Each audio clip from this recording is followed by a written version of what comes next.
Messieurs, bonjour. Le fil des rencontres aujourd'hui nous conduit à l'histoire de l'Arménie. L'Arménie est le peuple arménien qui a souffert dans sa chair et dans sa mémoire, dans son histoire, avec le génocide qu'il a vécu au début du siècle passé.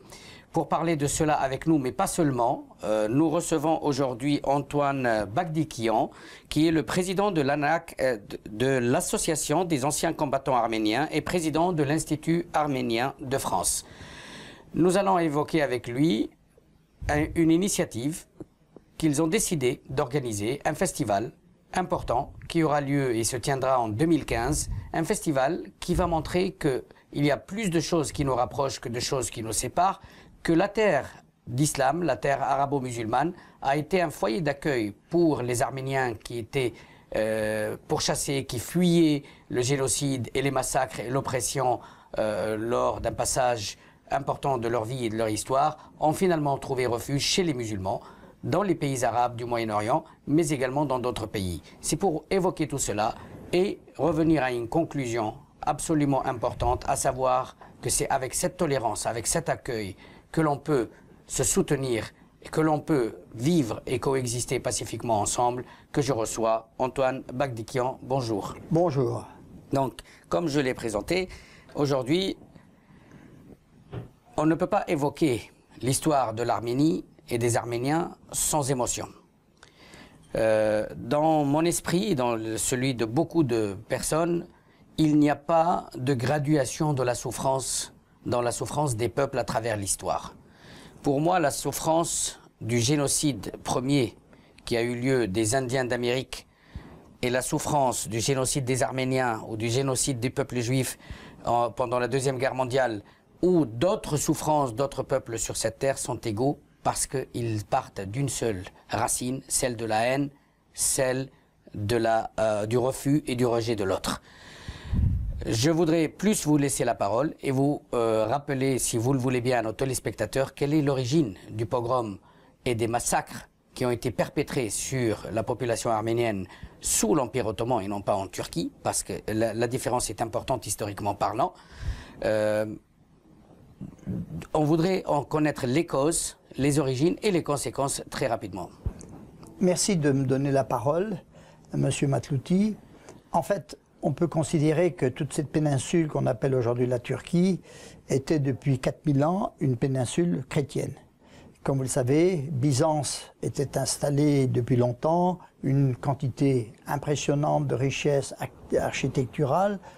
Si vous permettez, depuis 2000 ans chrétienne, puisque Jésus n'a que 2000 ans. Alors ils avaient une longue présence avant et oui. Après c'était une présence plutôt chrétienne.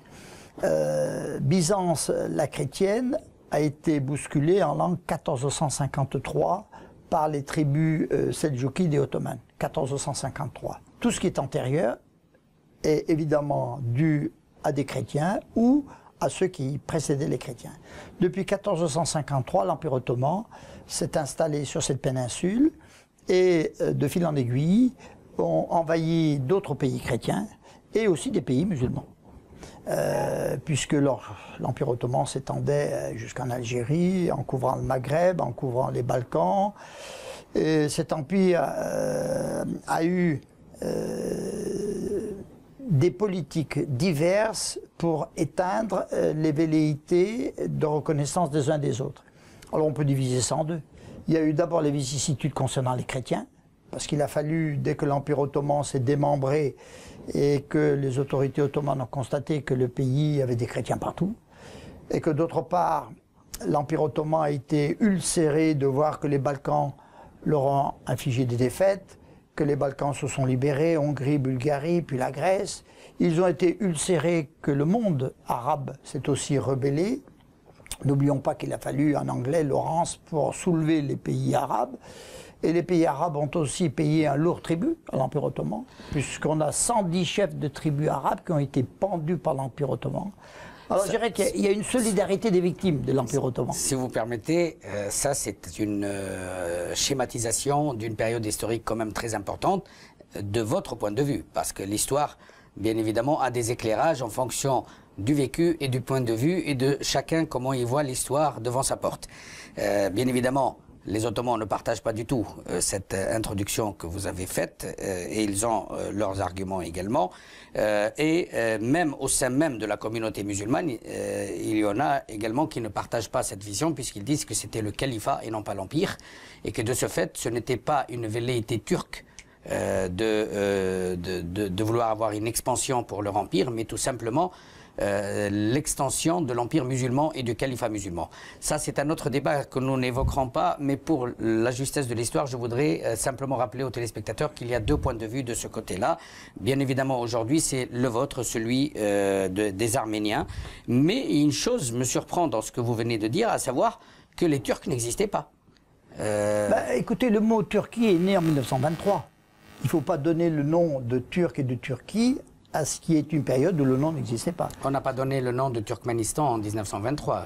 Mais les Turkmènes représentaient un peuple. C'est un peuple, c'est une variante de ceci. Rappelons que les tribus seldjoukides et ottomanes sont issues des provinces de Chine. Des Mongols, qu'en principe le type même de la race aurait dû être un type mongoloïde avec les yeux bridés, et c'est parce qu'il y a eu pendant 7 siècles, et ça c'est la vérité. Je préfère dire de l'ethnie, pas de la race, parce qu'il n'y a qu'une race, c'est celle humaine, voilà. De l'ethnie. Il faut reconnaître que cette ethnie a totalement changé de visage, M. Matlouki, parce que l'incrustation forcée des enfants mâles arrachés de leur famille chrétienne, qu'elles soient grecques, arméniennes, assyro-chaldéennes ou syriaques, ou des jeunes filles qui complétaient les harems, fait qu'au fil des siècles, la physionomie d'un citoyen turc a changé radicalement. On reconnaît quelquefois le type mongoloïde qui est leur origine, mais ils ont changé même de visage. C'était une intégration forcée, et vous parliez tout à l'heure qu'il peut y avoir plusieurs points de vue, mais ce qui est certain, c'est qu'on a retrouvé nous-mêmes des traces de la Mecque, d'une fatwa émise en 1909 de la Mecque critiquant violemment le sultan Abdulhamid et rappelant que le massacre des chrétiens est contraire à l'islam, ce qui est une excellente chose, qu'on veut mettre en relief. On a aussi une fatwa écrite en arabe, traduite en anglais, traduite en français en 1915, où la Mecque accusait Talat Pacha, Enver Pacha et Djemal Pacha, les trois organisateurs du génocide de toutes les populations chrétiennes, et leur disait nommément, ce sont des mécréants qui trahissent l'islam, parce que l'islam n'a jamais dit qu'il fallait massacrer des populations entières. Donc si j'ai bien compris, ces pogroms et ces massacres ont pour origine les soubresauts d'un empire moribond. Moribond. Et par la volonté, une volonté ultranationaliste de ceux qui voyaient leur empire se démembrer, l'Algérie a retrouvé son indépendance, le monde arabe a retrouvé son indépendance. Là aussi, la pendaison de 110 chefs dont on a retrouvé la trace, c'est un fait historique. Califat ou Empire ottoman, les Arabes ont souffert. Les révoltes en Algérie ont été écrasées dans le sang par le bey d'Algérie. Donc ça, on voudrait d'ailleurs faire une brochure. Nous, on a fait une brochure qui rappelle les Arméniens au service de la France. On va en faire une pour qu'il soit écrit tous ces faits historiques, incontestables, comme un autre fait historique, c'est au moment de la colonisation de l'Algérie, de la Tunisie, du Maroc, ils étaient sous l'Empire ottoman. Il n'y a pas eu de défense de l'Empire ottoman à ces trois deïkas et beïkas du califat ottoman, parce que c'était d'abord la fin de l'Empire ottoman et qu'il n'avait pas les moyens de protéger ses propres frontières et ses propres terres, puisque juridiquement et historiquement, cette partie était encore ottomane. Alors il y a un fait historique qui est assez curieux, c'est qu'en 1920, la guerre est terminée, les puissances européennes, anglaises, françaises et autres interviennent à Istanbul, créent un tribunal ottoman, et ce tribunal condamne Talat, Enver et Djemal à mort. Ces trois organisateurs du génocide arménien et de toutes les populations chrétiennes fuient en Allemagne. Petit fait historique, là aussi. Talat Pacha, qui était le supérieur hiérarchique en tant que ministre de l'Intérieur, est abattu à Berlin par un justicier arménien du nom de Soromon Telerian, lequel Soromon Telerian attend la police, le pistolet à la main, et il est jugé par la justice allemande. Et la justice allemande a jugé que les crimes dont Talat était responsable, ou les 25 ou 30 personnes de la famille de Telerian ayant tous été assassinés, ce pauvre gamin orphelin s'est retrouvé tout seul, que les souffrances de Telerian étaient telles que la justice allemande a relâché Télérian en lui donnant des circonstances atténuantes et il a été libéré. Et d'ailleurs, il a quitté l'Allemagne, il est allé au Maroc, à Casablanca, et de Casablanca, il est allé au Fresno aux États-Unis, où il repose actuellement. Donc la justice allemande a reconnu les faits et les circonstances atténuantes. Avant que l'Allemagne ne devienne nazie. Avant que l'Allemagne devienne nazie. Bien évidemment. Alors, c'est quoi le prétexte ou les justifications données par les responsables de cette époque, ces trois pachas, pour opprimer, pogromer les Arméniens? Qu'est-ce qu'on leur reprochait? Parce que beaucoup de gens entendent parler du pogrom et du génocide arménien, mais très sincèrement, en prévision de notre émission, j'ai posé la question autour de moi, très peu de gens savent pourquoi. L'explication pour les Arméniens, mais pour toutes les autres populations chrétiennes, est simple. Ces populations chrétiennes constituaient une immense élite de l'Empire ottoman.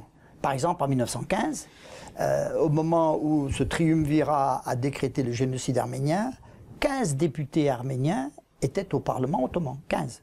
Ministre du Trésor, ministre du Théâtre, de la Culture, étaient d'origine arménienne. Alors quand vous avez une fièvre ultranationaliste qui consiste à dire notre empire se démembre, que tous les territoires se perdent, et que pour aller un peu plus à l'est, dans ce fameux pays qu'ils ont baptisé le Touran est un pays qui commence à Istanbul et qui se termine en Chine. Pour reconstituer ce pan-touranisme et reconstituer un pays là-dessus, eh bien, il y a des milliers de personnes, des millions de personnes qui sont là, avec des postes de responsabilité, et qui ne sont pas du cru musulman sunnite tel que les Turcs l'ont insufflé à l'époque. Ni peut-être même d'accord avec ce projet. Non, pas du tout. Alors, il a fallu, et c'est l'ultranationalisme turc, c'est pour ça que le gouvernement Union et Progrès des jeunes Turcs, puisqu'ils se sont appelés jeunes Turcs, Yeğit Turk, le gouvernement des jeunes Turcs a décrété qu'il fallait supprimer ces populations, et ça a été la première entreprise, le premier ethnocide, dont s'est inspiré Hitler pour faire le sien, où lui aussi s'est inspiré du modèle. D'ailleurs, quand Hitler est arrivé au pouvoir, et quand il a subi les protestations des uns et des autres en disant quoi, vous voulez génocider les Juifs, mais les Juifs occupent ici des positions dominantes, Hitler a dit qui se souvient du massacre des Arméniens. Le mot génocide, M. Matlouti, n'existait pas. Le mot génocide a été inventé en 1948 par un juif qui, au moment de Nuremberg, a dit qu'on ne peut pas utiliser le mot massacre. Il fallait lui rappeler que le massacre prémédité de tout un peuple, il a inventé le mot génocide. Raphaël Lemkin. Il a inventé le mot génocide en s'inspirant du modèle arménien. D'ailleurs, vous vous êtes battu, vous aussi militant arménien, en France, pour faire admettre et accepter le terme et la reconnaissance Absolument. Historique en utilisant le mot génocide arménien. Génocide arménien. Ce qui n'a pas été sans quelques remous dans certains représentants de la communauté juive au départ, parce que le mot génocide, ils estimaient qu'il revenait au massacre des Juifs pendant la Deuxième Guerre mondiale. Mais par contre, si certains Juifs étaient un peu exaspérés, qu'il y ait d'autres génocides, parce que c'est vrai que le leur est d'une dimension exceptionnelle. Tout à fait. Ce que les Arméniens ne contestent pas. Nous, on peut leur dire que les essences des génocides, que ce soit le génocide des Arméniens, le génocide des Cambodgiens, des Amérindiens, des Amérindiens, sont tous de nature différente. Tout à fait. Mais Raphaël Lemkin, et au juif, nom du Christ, les Amérindiens, tout à fait, a décrété que soumettre un peuple à des conditions telles que ça mène à la mort, ou supprimer tout ou partie d'un peuple, il y a toute une définition à l'ONU qui entre très exactement dans la description du crime de génocide. Fait que tous ces pays peuvent afficher génocide. Mais il faut reconnaître que parmi les juifs, nous avons eu de grands juifs. Par exemple, je voudrais citer Henry Morgenthau, ambassadeur des États-Unis dans l'Empire ottoman, de confession juive. Henry Morgenthau, quand il a vu autour de lui le massacre des populations chrétiennes, il a demandé à Talat, écoutez, moi je vous achète la survie de villages arméniens. De sa poche, cet ambassadeur des États-Unis de confession juive, Henry Morgenthau, a acheté la survie d'Arméniens. Et Talat lui a dit une sentence qui est abominable, mais pourquoi vous dépensez tout cet argent? De toute façon, bientôt il n'y aura plus d'Arméniens. Nous les aurons totalement éliminés. Voilà. C'est sur ces propos horribles que nous allons terminer cette première partie de notre rencontre et évoquer dans la prochaine, si vous le voulez bien, la fuite des Arméniens, l'accueil des pays limitrophes et des pays arabo-musulmans pour les victimes arméniennes, mais également ce qu'on peut en tirer comme leçon de coexistence parfaite, réelle, entre chrétiens et musulmans. Merci et à la prochaine émission. Merci, M. Batou.